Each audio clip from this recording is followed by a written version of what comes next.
guys, Drifter here. Today I want to talk to you about all of the new things going on in Call of Duty World War II when it comes to gameplay and mechanics, and talk about a few other things that are going to be returning from other COD games. I did get flown out to the event by Activision, and they put me up in a hotel, so that's my FTC disclosure right there. But let's do all the new things as fast as I can. This is a whole map of TDM, the entire thing, minus when I change classes, so you see me struggle early on, but I'm going to go on an awesome tear later and earn some kill streaks and really embarrass some people. First thing I want to talk about, firing range has returned. We were not allowed to capture firing range, but it is back, just like Advanced Warfare. It's really fun. You just build your class and then go in and test it out. Instead of a virtual range, it loads up like an authentic World War II, like Marine or infantry training range. And what's cool about this one is that you can do it with your friends. You don't have to be solo in the firing range, and you can actually have competitions to see who can clear the targets faster and stuff like that, a la Modern Warfare Remastered, but multiplayer. Divisions do replace create a class, but you can still pick your perks inside the division. Each division has its own set of perks that you can pick, and you don't have to deploy with a single division. You can create classes inside multiple divisions, so you can swap divisions inside the game, so you don't have to worry about that. There's lots of perk customization, lots of levels to the perks, lots of little benefits and everything. You can still choose your own guns regardless of faction. So if you're Axis, you can use allied guns. If you're allied, you can use Axis guns. That's not a problem whatsoever. You can pick them up off the ground as well. There's no restrictions. There is some restriction though. If you deploy as, say, the sniper division, it's going to limit you to sniper rifles and maybe like some DMRs and stuff for the most part. Or if the shotgun division, you can't use machine guns, but there are options inside, and of course you can pick stuff up off the ground. My voice is going out. E3 has been crazy here. I'm going to try to pull it back and do this commentary live, and there are buttloads of attachments. We didn't get to see a fraction of them. I did see high caliber, advanced rifling or long barrel, quick draw, extended mag,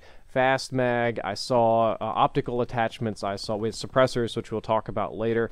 There were some more weapon specific attachments for the sniper rifles, for their optics or the iron sights. There was lots going on. So while create a class is different, it's by no means dead. Inside the divisions, the infantry guys can do a short-range bayonet melee attack. Think Battlefield 1, but less buggy. You don't really sprint that much faster, but you can hold it down and try and corner people. It is a one-hit kill if you actually do hit them with the bayonet. That being said, I didn't find it that useful, because oftentimes when you try to corner people on Call of Duty, you get blasted in the face. I did get a few bayonet kills, didn't go for them too often, but it's a nice option to have if you're running low on ammo. The SMG guys, or whatever the division that is, can put a silencer on their guns with the D-pad. The silencer immediately noticeably reduces your range and damage. It is a very, very noticeable thing, and I think that class is the one with all the stealth perks for the most part. They're designed to be flanky, fast, annoying, and it works pretty well, but you can take the silencer on and off. Snipers get a much stronger iron lungs, and it's crazy when they do this, but if you're sniping, you hold your breath, it mutes all the noise in the game, and it shrinks your field of view down a little bit. It like blackens out the sides, so all you see is the scope. It kind of allows you to focus. Even if you pick up a sniper rifle elsewhere, you can hold your breath, but you can't do that. And it gives you some different perk for the iron sight sniper rifles, which I honestly didn't use very much because they decided to increase the recoil per shot on those. They're very difficult to use. Machine gun guys they get a bipod, which is their ability, I guess, but it allows them to mount their guns on almost any surface. So just like good old World at War, you can bipod your light machine gun onto almost anything you want. When you bipod it, aim down sights, recoil is basically 0, and the hipfire box is super, super tiny. Shotgunners get, I don't remember what they got. I think it was explosive resistance, like you don't get grenaded as easily. Oh, you get incendiary shells in your shotgun. You can load your shotguns with Dragon Breath shells from Black Ops 2, though I didn't find them that useful. I actually found them a little bit weaker than the normal shells, which is confusing, other than the fact that they looked cool. And speaking of looks, each class has a unique look. Snipers have ghillie suits, machine gun guys are big and heavy. I think it's the submachine gun guys, or girls in that case, they look really skinny and light. It's very easy to see who you're going to encounter, and unless they've scavenged another weapon off the ground, you know what kind of gun they're going to be carrying. Just like Black Ops 3 and Black Ops 1, you can see the enemy and you know what they're going to be doing, which is very, very useful. Game mechanic wise, Dolphin Dive has returned, except instead of a Dolphin Dive, I'd probably call it a Dolphin Flop. You don't really dive very far or long. It's more like a quick dive into cover, like they would actually teach you how to do in infantry school. So if you just have to dive down under cover and move like an extra foot, you can do it. I didn't do it a whole lot Oh, man, I'm tired here.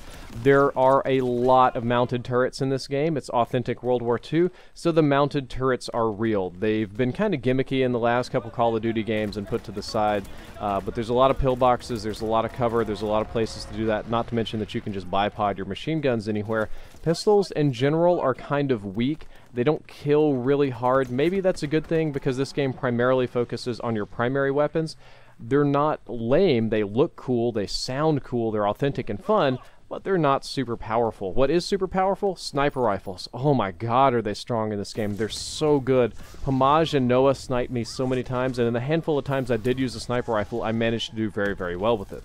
Sniping is definitely going to be back big time, and while some people might say that's annoying, it definitely makes sense in the context of this game because most soldiers would be having bolt-action rifles, and it is, you know, World War II, where there was actually a lot of sniping. The only guns really that were weak in any sense were probably the shotguns. I found the shotguns to be pretty weak sauce, but I know Call of Duty's always kind of scared of having strong shotguns. The machine guns are very strong. Some machine guns are strong.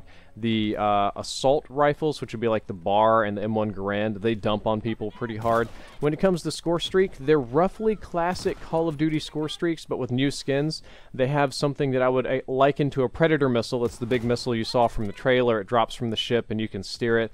There is a plane dive. It's like a little dive bomber that swoops over the map and you can pick your targets. It's kind of like a Hellstorm. The flamethrower is, well, it's like a flamethrower, obviously. It functions more like a death machine or war machine. You have recon plane, counter recon plane, and there were much bigger score streaks that I didn't get to unlock. I was about to get the biggest one in the game before Chaos X Silencer hit me in the back of the head with a damn shovel. Speaking of which, your melee weapons aren't like MWR where you hold to pull them out. You equip them instead of a pistol, and they may actually be beneficial because the range is pretty generous, and I think they one-hit melee in all circumstances.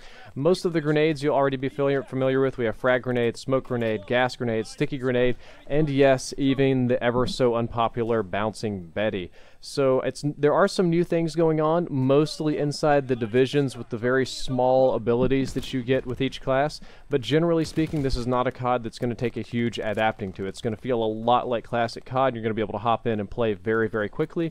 Guys, I hope you enjoyed this short video. I hope you learned something useful. If you did, don't forget to like, favorite, and subscribe. Drifter out.